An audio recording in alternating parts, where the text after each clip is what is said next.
Bonjour à tous, aujourd'hui je suis en compagnie de Florence Bartou qui va nous présenter le rôle du tuteur et du maître d'apprentissage. Bonjour à tous. Alors Florence, tout d'abord, est-ce que tu peux nous présenter le DEGEPS Rugby ainsi que de quoi il est composé? Donc le DEGEPS Rugby, c'est un diplôme d'État à la jeunesse, à l'éducation populaire et au sport. C'est un diplôme qui est délivré par le ministère chargé des sports et c'est un diplôme de niveau 5, niveau Bac+2. Il se décompose en 4 unités capitalisables, donc l'UC 1 et 2 qui sont des UC transversales, communes à tous les DE perfectionnement sportif. Et UC 3 et 4, ce sont des UC de spécialité, donc là qui seront spécifiques à l'activité rugby. Notre autorité académique pour les DEGEPS, c'est comme pour les BPGEPS, c'est le ministère de l'Éducation nationale, de la jeunesse et des sports qui délègue à la DRAGES, donc aux délégations régionales, l'habilitation des organismes de formation à dispenser telle ou telle formation. Ils vont aussi contrôler l'inscription aux formations, donc la vérification des tests d'exigence préalable. Ils vont également vérifier les tuteurs, maîtres d'apprentissage qui sont en conformité avec les exigences du diplôme, le contenu, l'alternance de la formation. Et en fin de formation, ils vont venir contrôler, valider, entériner les résultats proposés par l'organisme de formation. D'accord. Et pour contrôler l'action de formation, il y a ce qu'on appelle le jury plénier. Est-ce que tu peux nous en parler un peu plus?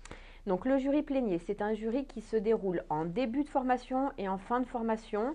L'objectif, donc ce jury, il est composé tout d'abord d'un président qui est un représentant de la DRAGES. Il est également composé de représentants des syndicats du mouvement sportif, donc employeurs, salariés, de représentants des organismes de formation privés, publics et le responsable de la session qui va présenter l'action de formation qui va se réaliser et en fin de parcours, il va présenter les résultats. Le rôle du jury, ça va être d'entériner, de valider les exigences préalables à la mise en situation pédagogique, donc les EPMSP, petit examen que les jeunes passent en début de formation. Ils vont valider les structures d'alternance et les tuteurs maîtres d'apprentissage, vérifier qu'ils sont en conformité avec le diplôme. Ils vont vérifier la pertinence des contenus et l'alternance, que ce soit bien en concordance avec l'habilitation. Et ensuite, ils vont valider ou non les propositions de l'organisme de formation concernant les résultats aux unités capitalisables. D'accord. La DPS travaille en collaboration avec un partenaire de formation qui est la Ligue Aura de rugby. Oui. Alors sur ce diplôme-là, on travaille donc avec la Ligue Auvergne-Rhône-Alpes de rugby. Pourquoi? Parce qu'en fait, ce sont des spécialistes de l'activité, du développement de l'activité rugby et de la promotion de cette activité-là, et également de la formation dans le champ du rugby. Donc tout naturellement, on s'est rapproché d'eux. Il faut savoir également que la Ligue, elle s'étend sur 12 départements. Elle est responsable de 299 clubs, plus de 55 500 licenciés. Et donc, ses activités principales, c'est le développement et la promotion de l'activité rugby, l'organisation d'événements, que ce soit de petits à grands événements, comme la Coupe du Monde récemment, la formation d'éducateurs et d'entraîneurs et d'arbitres, et enfin, la détection de joueurs de bon niveau. Très bien. Au niveau du contenu de ce diplôme du DEGEPS, comment il se déroule le contenu ainsi que le rythme d'alternance? Alors, il faut savoir que sur le DEGEPS, sur cette formation-là à la DPS, c'est une formation où l'alternance se fait en semaine bloquée. Ils vont avoir une semaine de cours chez nous et après ils auront 1 à 2 semaines chez l'employeur. Il faut savoir que c'est relativement condensé, donc 777 heures en structure de stage ou chez l'employeur et 623 heures en organisme de formation. Le temps en organisme de formation est réparti donc sur les 4 UC et il y a une répartition aussi entre la Ligora et l'organisme de formation ADPS. Il faut savoir que 315 heures sont faites à la DPS, 280 heures sont faites par des formateurs de la Ligue Aura. Donc, comme vous pouvez le constater sur la diapositive, l'UC1, c'est tout ce qui concerne la conception de projets d'action. Donc là, on a 98 heures de formation. L'UC2, c'est la coordination du projet, donc la mise en place d'un projet de développement au sein de la structure, 84 heures. Et après, les UC3 et 4 qui sont les UC de mention, donc l'UC3, la démarche de perfectionnement, donc là, 238 heures. Et l'UC4, donc qui est sur l'encadrement en toute sécurité, donc là, on est à 168 heures de formation. Sur l'alternance, les apprenants ont tous un planning, comme vous pouvez le constater, qui se compose de la façon suivante. Tout ce qui est en orange, c'est ce qui concerne les cours en organisme de formation et c'est la partie à la DPS, donc faite par la DPS. La partie en jaune, ce sont les cours qui sont faits par un formateur de la Ligue Aura. Et tout ce qui est en bleu, c'est tout ce qui est la partie stage entreprise. Vous pouvez constater également qu'il y a des lignes qui sont en bas où il y a marqué volume en organisme de formation, volume stage. Et vous avez aussi les échéances concernant les certifications. Donc là, c'est important de bien regarder ce planning. Il va être votre guide pendant tout le long du parcours de formation. Pour valider le diplôme, il faut réussir les certifications. Comment se déroulent justement ces fameuses certifications? Alors, pour le DEGEPS Rugby, et comme pour tous les autres diplômes dans le champ du sport, on a une première étape qui sont les EPMSP. C'est la première évaluation que tous les apprenants vont devoir réaliser pour pouvoir intervenir en autonomie dans leur structure. Cette étape faite, donc là c'est une animation, hein, en fait, on va vérifier si les apprenants ont la capacité d'encadrer en toute sécurité une animation. Si c'est le cas, donc ça leur permet de valider donc, ces EPMSP. Une attestation est sortie du logiciel qui s'appelle Forum, le logiciel du ministère, et ensuite ça leur permettra de faire leur attestation d'éducateur sportif stagiaire. Dans tous les cas, il faut savoir que les éducateurs sportifs stagiaires restent, quoi qu'il arrive, sous la responsabilité de leur tuteur ou de leur maître d'apprentissage et que c'est bien ce tuteur et ce maître d'apprentissage qui est en capacité également de dire, au-delà des EPMSP, si le jeune a les compétences suffisantes pour encadrer en autonomie. D'accord. Donc il y a bien 4 UC à valider. Les épreuves, elles vont permettre de valider une ou plusieurs UC. Donc l'UC3, elle se décline en 3 épreuves et il y en a une qui est commune UC3, UC4. Donc l'épreuve d'entraînement qui permet de valider une partie de l'UC3 et l'UC4, elle se déroule en club. Donc là, il y a bien un dépôt du cahier d'entraînement à réaliser qui doit être fait 3 semaines avant l'épreuve. Ensuite, il y aura une animation à réaliser, la fiche de séance à réaliser, donc celle qui va concerner l'animation de la séance. Et il y aura ensuite, à la suite de l'animation, un entretien avec un jury. Ensuite, il y a l'UC3, épreuve de formation de cadre enseignement.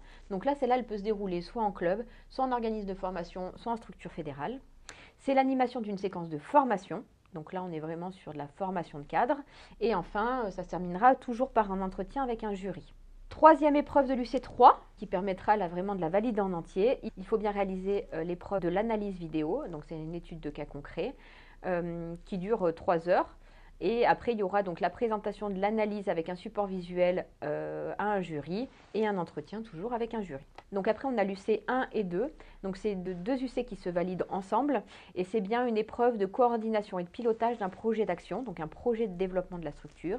Il se déroule en organisme de formation. Il y a bien un support écrit à réaliser et à déposer 3 semaines avant l'épreuve, une présentation orale auprès d'un jury avec un support visuel et enfin un entretien avec un jury. Donc le protocole de certification pour le DEGEPS est relativement lourd et conséquent. D'accord. Et quelles sont les prérogatives à ce diplôme? Alors, ce diplôme, les prérogatives. Quand vous êtes titulaire du diplôme DEGEPS perfectionnement sportif mention rugby à 15, vous êtes en capacité d'encadrer toutes les catégories, tout niveau. Il y a une limite de responsabilité à partir de la Pro D2. Ensuite, vous pouvez être sur des missions de direction sportive d'un club. Vous pouvez travailler en milieu scolaire, sur du rugby santé, sur du rugby loisir. Vous êtes en capacité de former des cadres dans ce champ d'activité, de faire du management d'équipe et faire de la conception et du pilotage de projets de club. Donc maintenant, on va parler plus en détail du rôle du tuteur et du maître d'apprentissage. Est-ce que tu peux nous en dire un peu plus? Concernant le tuteur et la structure de stage, il faut savoir que la DRAGES, donc la délégation régionale qui est en charge du contrôle de ces diplômes-là, va vérifier que la structure d'alternance est en adéquation avec le diplôme. Donc que ce soit un club de rugby ou un comité ou une ligue. Ils vont également contrôler que le tuteur ait bien les diplômes et l'expérience nécessaires pour suivre l'apprenant. Donc là, on est bien sur au moins le même diplôme, même niveau de diplôme que le DEGEPS dans l'activité rugby et au moins une expérience de plus de 2 ans dans le secteur. Et donc les apprenants, en fonction de leur statut, auront soit une convention à signer, soit un contrat de travail, puisqu'il y en a qui sont apprentis, pour pouvoir valider leur financement de formation. Le rôle principal et les missions principales du tuteur, donc en début de formation, c'est de faciliter l'intégration de l'apprenant au sein de la structure. Il doit lui permettre de connaître mieux l'environnement dans lequel il est, que ce soit en interne ou en externe dans la structure, et de lui déterminer aussi quelles vont être ses tâches pendant son alternance en DEGEPS. Donc que ce soit des tâches de management, que ce soit des tâches d'entraînement, que ce soit des tâches administratives et de la vie du club. Et enfin, il devra lui permettre de répondre aux attentes du diplôme. Donc il faudra bien que le tuteur, l'apprenant et l'organisme de formation soient en relation pour savoir où on en est du parcours de formation en organisme de formation pour que ça soit mis en application en structure de stage. Et il doit être le facilitateur de ça. Très bien. Et à l'ADPS, vous utilisez ce qu'on appelle le livret de suivi. À quoi il sert et quel est son intérêt pour l'apprenant ou l'organisme de formation? Eh bien donc, il est primordial au sein de l'organisme de formation. Pourquoi? Parce que c'est le lien entre la structure d'alternance, le jeune et l'organisme de formation. Au sein de ce livret, il y a une partie qui est remplie par l'apprenant, qui va expliquer ce qu'il a fait en organisme de formation. Il y a une partie où il y a un bilan individuel de l'apprenant par le référent de la formation, avec l'évaluation aussi de points spécifiques, comme la ponctualité, la prise d'initiative, le respect des règles, etc., etc. Et il y a une partie qui est liée au tuteur et au maître d'apprentissage, où là, il y a bien un bilan individuel par rapport à une période donnée de l'apprenant, et pareil, l'évaluation de points spécifiques comme l'autonomie, prise de responsabilité, ponctualité, assiduité, etc., etc. Donc, il est vraiment important. Dedans est retracé le planning de formation, et il y a aussi les grilles de certification et le protocole de certification. Donc, c'est vraiment un support qui est important tout au long du parcours de formation. Je vous présente rapidement voilà la partie qui est à remplir par le maître d'apprentissage et le tuteur, donc avec un encart libre et puis une partie avec des points spécifiques sur lesquels il faudra évaluer l'apprenant. Est-ce que tu peux nous parler un peu plus en détail du suivi du stagiaire au cours de sa formation? Alors oui, le stagiaire au sein de la DPS, du moment où il rentre à la DPS, il y a un suivi tout au long de son parcours de formation. Donc déjà, il y a un suivi à poste 2 mois, c'est-à-dire qu'il rentre en formation et à 2 mois, on évalue déjà l'intégration du jeune au sein de l'organisme de formation et on fait un point aussi avec le tuteur pour savoir si tout se passe bien. Ensuite, il peut y avoir tout au long du parcours de formation des demandes de l'apprenant, de la structure et de l'organisme de formation, auquel cas, il ne faut pas que les tuteurs et les maîtres d'apprentissage hésitent à nous appeler, à contacter le référent de formation ou le service administratif. Et enfin, il y a un suivi en fin de formation, aussi un suivi post-formation, donc qui concerne plutôt l'insertion à poste 3 mois et à poste 12 mois. Est-ce que tu peux nous parler des points complémentaires qui pourraient répondre à certaines questions que se posent les maîtres d'apprentissage ou les tuteurs? Bien sûr. Donc, il faut savoir que les DEGEPS, comme pour les BP, ils peuvent intervenir en milieu scolaire. Par contre, le milieu scolaire, c'est spécifique. Il y a des règles à respecter.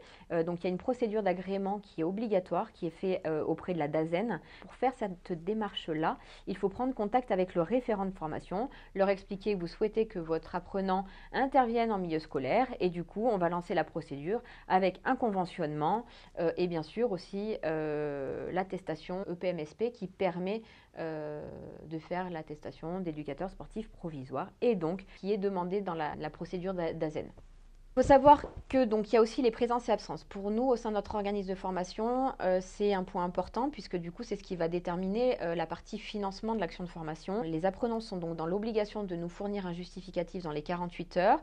Donc, ils doivent le faire auprès de Juliette Touche, qui est notre assistante administrative, sur la boîte contact@adps-formation.com. Les justificatifs valables, ce sont ceux du Code du travail. Il faut savoir que toute absence injustifiée peut avoir pour conséquence une perte de salaire ou une retenue sur salaire et donc du coup, grande importance de signer cette feuille d'émargement. Donc là, c'est vraiment un point sur lequel il faut mettre l'accent auprès de vos apprenants pour pas qu'ils oublient de signer la feuille d'émargement. Très bien, merci d'avoir répondu à toutes ces questions. On vous laisse en contact les référents de formation Christophe Rodier et Anthony Crouchet, ainsi que le mail de la responsable administrative Juliette Touche. Merci Florence. Merci Laurine.